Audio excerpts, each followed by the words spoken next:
Hello friends, how are you? Hope you are doing well. So let's start our today's lecture on credit creation and money multiplier. Friends, हमने अपनी इस previous video में bank, there types और उसके functions के बारे में पढ़ा था। उसी को कंटिन्यू करते हुए आज हम पढ़ेंगे क्रेडिट क्रिएशन होता क्या है, कमर्शियल बैंक पैसा कैसे क्रेडिट करके क्रिएट करती है। अब फ्रेंड्स, इस लेक्चर को स्टार्ट करने से पहले मैं आप सबसे एक क्वेश्चन अराइज करना चाहती हूँ। What is credit? क्रेडिट होता क्या है? Yes friends, you are right. Credit means होता है पैसा उधार देना। ओके फ्रेंड्स, तो आज हम इस लेक्चर में ये पढ़ेंगे कि बैंक अपना पैसे कैसे उधार देती है, कैसे क्रेडिट क्रिएट करती है bank. Okay, so let's start. Commercial bank create money on the basis of credit to borrowers, therefore money creation by the commercial bank is called credit creation. Friends, हम इसे एक एग्जाम्पल से समझते हैं। मैंने अपना पैसा जाकर कमर्शियल बैंक में सबमिट किया। ओके फ्रेंड्स, कमर्शियल बैंक ने मुझसे पैसा लिया। अब कमर्शियल बैंक ने उसका कुछ अमाउंट अपनी पॉकेट में as a pocket money save कर लिया। अब वो भी क्यों करा? क्योंकि हमारी आरबीआई ने गाइडलाइंस बनाई है कि आपको इतना लीगल रिजर्व रेशियो अपने पास रखना पड़ेगा। अब बचा हुआ पैसा उस बैंक ने एज अ लोन के फॉर्म में अपने बोरोवर्स को दे दिया। अब बोरोवर्स उसके बदले क्या दे रहे हैं? रेट ऑफ इंटरेस्ट दे रहे हैं कमर्शियल बैंक को। ओके, अब कमर्शियल बैंक को जो इंटरेस्ट मिल रहा है वो क्या हो गया? बैंक ने उससे क्रेडिट क्रिएट किया। अब बैंक ने उस इंटरेस्ट का पैसा जो मिला उसका 10% रख के फिर से उस अमाउंट को दोबारा से मार्केट में सर्कुलेट कर दिया, दोबारा से लोन और सिक्योरिटी के फॉर्म में इशू कर दिया। अब उसके बदले फिर से बैंक को पैसा मिला। ऐसे करते करते धीरे धीरे बैंक क्या करती है? पैसा क्रिएट कर लेती है मार्केट के अंदर इन द फॉर्म ऑफ क्रेडिट। लोगों को उधार दे दे के मार्केट के अंदर पैसा बैंक क्रिएट कर लेती है। और फ्रेंड्स, इसी से जो बैंक को फायदा होता है ना, वही बैंक की सेविंग कहलाती है। तो फ्रेंड्स, 1000 रुपए से बैंक 10,000 रुपए तक का क्रेडिट क्रिएट करती है। Okay friends, next, money created is many times more than the cash reserves of the commercial bank. मैंने आपको बताया, मैंने बैंक के पास 1000 रुपये सबमिट किए थे। बैंक के पास कितने थे? 1000 रुपये, और बैंक ने उसका 10 टाइम्स मार्केट में क्रिएट कर लिया पैसा। तो यही इस पॉइंट में बोला जाए कि अपने कैश रिजर्व से बहुत बार बैंक मल्टीपल टाइम्स बैंक पैसा क्रिएट कर सकती है मार्केट के अंदर। It depend on CRR as fixed by the central bank of the country. अब बोल रहा है ये जो सारा का सारा क्रेडिट क्रिएशन है किस पर डिपेंड है? कैश रिजर्व रेशियो पर। ऐसा क्यों है? क्योंकि बैंक अगर आपसे बोलती है कमर्शियल बैंक से कि आप अपना डिपॉजिट का 20% अपने पास सेफ रखेंगे और बाकी का 80% फ्रेंड क्या करेंगे? एज अ लोन के फॉर्म में आप उसे मार्केट में सर्कुलेट कर सकते हो, तो बैंक क्या करेगी? बैंक कम पैसा क्रिएट कर पाएगी। तो इसीलिए बोला जाता है जितना ज़्यादा LRR उतना कम credit creation. I hope friend आपको समझ में आया हो। नहीं समझ में आया तो कोई टेंशन की बात नहीं, हम अपने इस क्रेडिट क्रिएशन को आज बहुत अच्छे से समझ के जाएंगे। इसका नेक्स्ट एग्जांपल से हम इसे और बेटर तरीके से समझ पाएंगे। तो फ्रेंड्स, मनी मल्टीप्लायर क्या होता है? मनी मल्टीप्लायर को हम क्रेडिट मल्टीप्लायर बोलते हैं। It shows the number of times cash reserves of the commercial banks. ये क्या दिखाता है? कैश रिजर्व से कमर्शियल बैंक ने कितने टाइम, कितने मल्टीपल्स पैसा क्रिएट किया मार्केट में, उसे हम बोलते हैं मनी मल्टीप्लायर। इसका फॉर्मूला होता है initial deposit equal to 1/CRR। Initial deposit suppose 10,000, 1/CRR formula put कर दो, आंसर आ जाएगा। अब हम पढ़ेंगे क्रेडिट क्रिएशन का प्रोसेस क्या होता है। अब कमर्शियल बैंक पैसा कैसे क्रिएट करती है। तो फ्रेंड्स, ये एक और एग्जांपल है, ध्यान रखिएगा। एग्जाम में आपसे कई बार इस एग्जाम्पल के फॉर्म में ही पूछ लेता है। आपको बोला मिस्टर X एंड Y सच सच सच, उनने इतना पैसा बैंक में डिपॉजिट किया, मार्केट में इतना पैसा सर्कुलेट किया बैंक ने। अब बताइए इसको हम क्या बोलते हैं? इस पूरे मेथड को क्या बोलते हैं? तो फ्रेंड्स, इसका सिंपल सा आंसर होता है क्रेडिट क्रिएशन बोलते हैं। या आपसे 3 मार्क्स में डायरेक्टली भी पूछ सकते हैं कि what is credit creation, what is money multiplier, और आपसे 1-2 मार्क्स में आपसे एक बार डेफिनेशन पूछकर एग्जाम्पल इलस्ट्रेट करके आपसे उसके फॉर्म पूछ सकते हैं। तो फ्रेंड्स, आप ध्यान से इस एग्जाम्पल को एक बार अपने माइंड में सेट कर लीजिएगा। तो चलो स्टार्ट करते हैं इस एग्जाम्पल को। Suppose X purchase goods of the value of ₹900 from Y and पे कैश। एक्स ने क्या किया, 900 रुपीज़ का गुड्स परचेज किया वाई से और वाई को कैश पे किया, और वाई ने क्या किया, ये पैसा जाकर कहाँ सबमिट कर दिया, बैंक में डिपॉजिट कर दिया।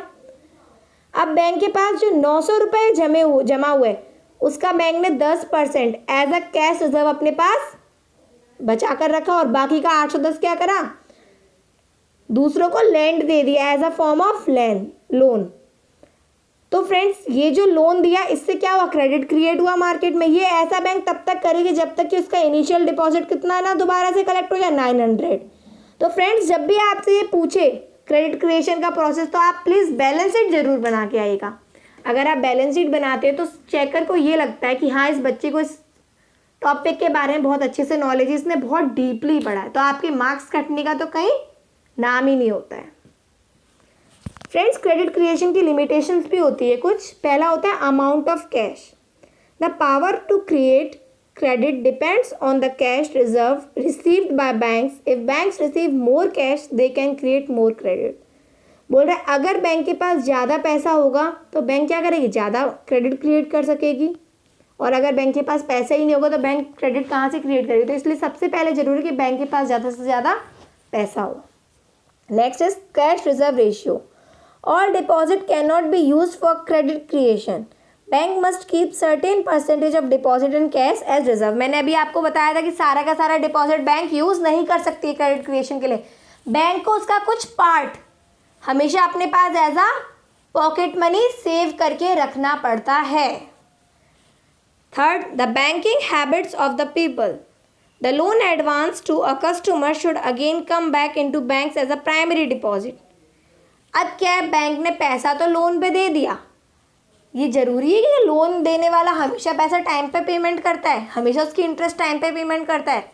जी नहीं। तो ये बैंक के लिए सबसे बड़ी क्या होती है, एक तरीके से प्रॉब्लम भी होती है कि अपना लोन टाइम पर कैसे लिया जाए। ओके फ्रेंड्स, क्योंकि जब हमने बैंक के पास पैसा जमा किया तो हमारा पैसा बैंक के लिए एज अ लाइबिलिटी है, तो बैंक को हमारा पैसा टाइम पर लौटाना पड़ेगा, चाहे उसे मार्केट से पैसा मिले, अपने बोरोवर से पैसा मिले या ना मिले, अदरवाइज उस बैंक की गुडविल और रेपुटेशन खराब हो जाएगी। Nature of business condition in the economy. Credit creation will be large during a period of prosperity while it will be smaller during a depression. जब डिप्रेशन का टाइम आता है तो क्रेडिट क्रिएशन ऑब्वियसली बातें कम हो जाएगा, और जब इन्फ्लेशन का टाइम आता है तो क्रेडिट क्रिएशन बढ़ जाता है। तो फ्रेंड्स आई होप कि आपको क्रेडिट क्रिएशन तो समझ में आ गया होगा। अब कुछ टर्म है जो हमेशा बेसिक यूज़ होती है बैंक के अंदर, तो हम उसके बारे में भी थोड़ा पढ़ लेते हैं। तो रेपो रेट। रेपो रेट क्या होता है, it is the rate of interest at which commercial bank raise short term loan from the commercial bank from the central bank. Sorry बच्चों, यहाँ पे सेंट्रल बैंक आएगा, सेंट्रल बैंक। ओके फ्रेंड्स, आप इसको सही कर लीजिएगा, यहाँ पे सेंट्रल बैंक है। तो रेपो रेट का मतलब जब कमर्शियल बैंक आरबीआई से पैसा लेती है शॉर्ट पीरियड ऑफ टाइम के लिए, कितने के लिए, लाइक 90 डेज के अंदर अंदर बैंक अपना पैसा, कमर्शियल बैंक अपना पैसा लौटा दे, सेंट्रल बैंक से लिया हुआ पैसा लौटा दे, तो उसे हम क्या बोलते हैं, रेपो रेट। तो इस time friends current repo rate है वो 4.40% है। Okay, bank rate, it is the rate of interest at which commercial bank can raise long term loans from the central bank. It means जो commercial bank होती है वो क्या करती है, लॉन्ग टर्म के लिए लोन लेती है सेंट्रल बैंक से विदाउट सिक्योरिटी पे करे हुए, उसे हम क्या बोलते हैं, bank rate. It is also called long term loan, इसे हम क्या बोलते हैं, long term loan. At present bank rate कितना है, 4.65%। रिवर्स रेपो रेट क्या होता है, जब कमर्शियल बैंक से सेंट्रल बैंक पैसा लेती है। भाई ऐसा तो है नहीं कि सेंट्रल बैंक को ज़रूरत ना पड़े, जब सेंट्रल बैंक को पैसे की ज़रूरत पड़ती है तो सेंट्रल बैंक कहाँ पैसा लेती है, सेंट्रल बैंक कमर्शियल बैंक से पैसा लेती है शॉर्ट टाइम के लिए, उसे हम क्या बोलते हैं, रिवर्स रेपो रेट। और उसके बदले में आरबीआई इंटरेस्ट भी पे करती है कमर्शियल बैंक को, क्योंकि इस time RBI as a loan पैसा ले रही है कमर्शियल बैंक से।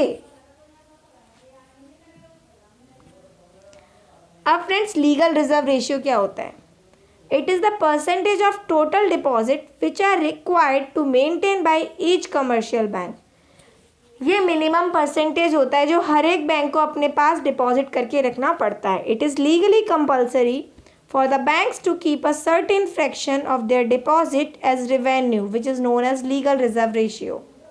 It is determined by RBI. ये RBI के द्वारा डिटरमाइंड होता है. RBI बताती है कितना पैसा आपको अपने पास एज अ डिपॉजिट रखना है. बैंक इसे मेंटेन करती है. आज के टाइम पे 4 से 15% तक बैंक अपने पास रख सकती है commercial bank. Statutory legal reserve की रेशियो होता है. It refers to the liquid assets of commercial banks which are required to maintain as a minimum percentage of their deposit.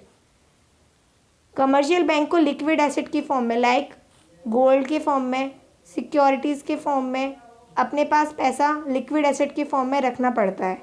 उसका मिनिमम परसेंटेज जो बैंक अपने पास रखती है उसे हम SLR बोलते हैं. और एट प्रेजेंट में हमारा क्या है SLR 22.5%. तो फ्रेंड्स, हम CRR और SLR को डिफरेंस के फॉर्म में पढ़ ले तो हमें ज़्यादा बेटर तरीके से समझ में आएगा. तो मीनिंग क्या है CRR का? It is the percentage of money which the bank has to keep with the central bank of India in the form of cash. CRR अपना पैसा कैश के फॉर्म में जो अपने पास रखती है, सेंट्रल बैंक के पास रखती है, उसे हम क्या बोलते हैं CRR. और SLR खुद RBI के पास बैंक रखती है अपना लिक्विड एसेट की फॉर्म में. फॉर्म क्या होता है CRR का? कैश. और SLR का होता है लिक्विड एसेट लाइक गोल्ड और गवर्नमेंट सिक्योरिटीज़. इफेक्ट क्या होता है? It control excess money flow in the economy. ये पूरे ज़्यादा से ज़्यादा मनी जो एक्सेस हो रहा है इकोनॉमी में उसको कंट्रोल करता है CRR. It helps in meeting out the unexpected demand of any depositor by selling and bonds. Maintenance with central bank of India RBI. जो CRR होता है वो क्या करती है? बैंक किसके पास सबमिट करती है? RBI के पास. और आप सबको फ्रेंड्स मैं बता दूं, बैंक हर रोज़ पैसा मेंटेन करती है और फ्राइडे को जाकर RBI के पास सबमिट करती है. ये हर वीक होता है. और SLR में बैंक को अपने पास खुद इतना परसेंटेज अमाउंट रखना पड़ता है. रेगुलेट्स क्या होते हैं? Liquidity in the economy. Economy में जल्दी से लिक्विडिटी कर ले. और SLR में credit growth in the economy. Friends, मैं आपको CRR के कुछ और पॉइंट्स बता दूँ. RBI CRR वाले फॉर्म में जो पैसा जमा है उस पर आपको कोई भी इंटरेस्ट पे नहीं करती है. RBI इस पैसे को एज अ कैश रखती है अपने पास. और जब कमर्शियल बैंक को ज़रूरत पड़ती है तो RBI उस CRR को कमर्शियल बैंक को लौटा देती है. तो फ्रेंड्स, आई होप आपको ये सब समझ में आया हो. अगर फ्रेंड्स आपने मेरी वीडियो अभी तक लाइक नहीं की है तो प्लीज़ लाइक और subscribe my channel that is commerce.com.